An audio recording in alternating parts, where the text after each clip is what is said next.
Singer-songwriter Jonathan Coulton is something of a geek icon. He's perhaps most famous for doing the indelible ending music to video games Portal and Portal 2, and he came out with his 8th studio album last year. Jonathan, thanks for being here. Thank you for having me.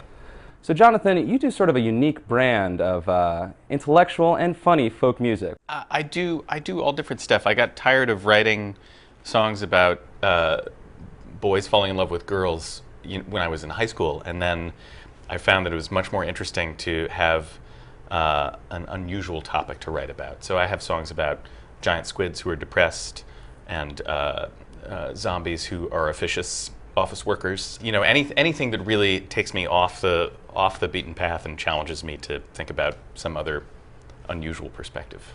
Well, you do have sort of a unique background because you started as a computer programmer, right? You know, I always intended to become a rock star. Of course. I mean, everybody does. But then after I moved to New York, I found it was not that easy to become a rock star. So I had to get a job. And I ended up sort of accidentally with a career in software design. I got a new heart, I got a new heart, I got a new heart, I got a new artificial heart. It's not a real heart. Your 8th album, Artificial Heart, which came out last September, is the first album you did in a studio. For this album, I wanted to do something a little different. So we spent money on a real studio and real audio professionals and actual musicians who know how to play their instruments.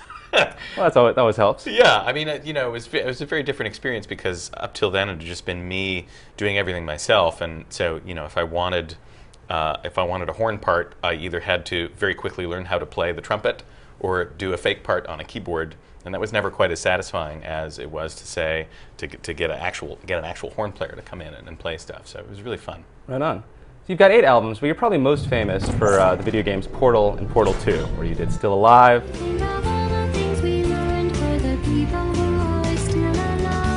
How did you get hooked up with Valve?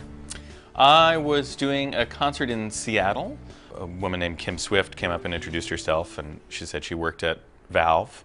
And would I ever consider writing music for video games? And I had been a fan of that company for a while. I played an earlier game of theirs, Half-Life, and I had seen the teaser trailer online for Portal, so I was very excited about it. And as it turns out, she was the project lead on Portal. So I said, yes, please, let's talk. And sometime later, went to their offices and met a few people and talked about a few different options. But it became pretty clear that what we all wanted to do most was write a song for one of the characters in Portal to sing.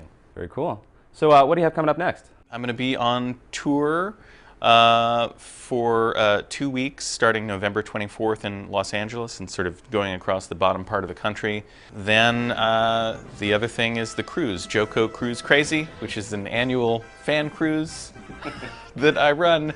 Me and a bunch of comedians and musicians and fun people on a boat in the Caribbean in February. So always a lot of stuff. Very busy life when you're an internet superstar. I can tell. Yeah. Well, if you like your cruise ships with a side of clever, nerdy music, definitely check that out. And of course, for the latest in science and technology news, along with everything else, check out cbsnews.com. Jonathan, thanks for coming out. Thank you.